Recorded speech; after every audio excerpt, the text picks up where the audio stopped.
శ్రీ గురుభ్యో నమః. శ్రీరామకృష్ణ పరమహంస గారు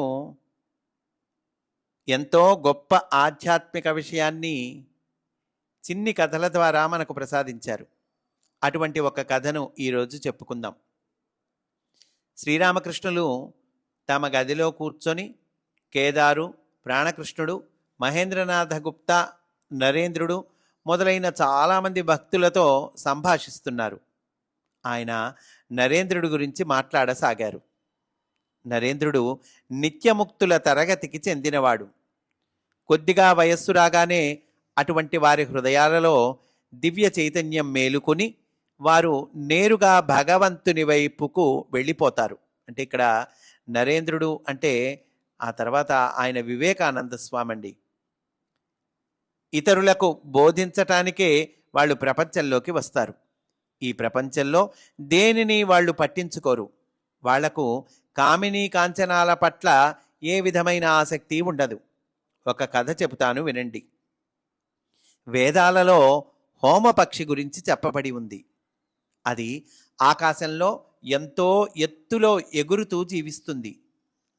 అక్కడే గ్రుడ్డు పెడుతుందటండి, ఆకాశంలోనే. ఆ గ్రుడ్డు వెంటనే ఆకాశం నుంచి నేల మీదకి పడిపోతూ ఉంటుంది. కానీ అది నేల మీద పడటానికి చాలా రోజులు పడుతుంది. పడుతూనే అది పగులుతుంది.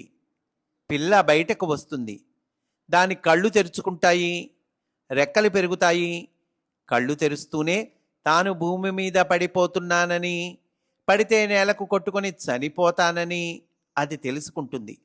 ఒక్క ఉదుటున ఎగిరి తిరిగి ఆకాశంలో ఉన్న తన తల్లి పక్షిని చేరుకుంటుంది. ఏమిటండి ఈ పక్షి? హోమ పక్షిట. ఎక్కడ చెప్పారండి ఈ పక్షి గురించి? వేదాలలో చెప్పబడి ఉంది అంటున్నారు.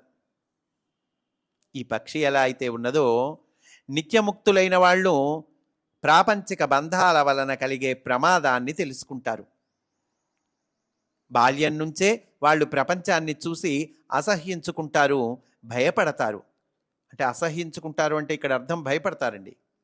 వాళ్ళకుండే ఒకే ఒక్క ఆలోచన తమ అమ్మను, అంటే ఈ పక్షి అమ్మని చేరుకున్నది కదండి, అన్నీ తెలుసుకుంది, మళ్ళీ అమ్మను చేరుకుంటానికి వెళ్ళి మళ్ళీ ఆకాశంలోకి ఎగిరిపోయింది కదండి. అలాగే ఈ నిత్యముక్తులైన వాళ్ళు ఒకే ఒక్క ఆలోచన ఏంటది? తమ అమ్మను చేరుకోవటమే, అంటే భగవంతుణ్ణి చేరుకోవటమే. అదండి. అంటే వీళ్ళకి ఎవరిని చేరుకోవాలో తెలుసు, ఎక్కడకు వెళ్ళాలో తెలుసు. కింద పడితే పగిలిపోతాను అని ఆ గుడ్డు నుంచి బయటకు వచ్చిన ఆ పక్షికి ఎట్లా అయితే తెలుసో వీళ్ళకి కూడా తెలుసు.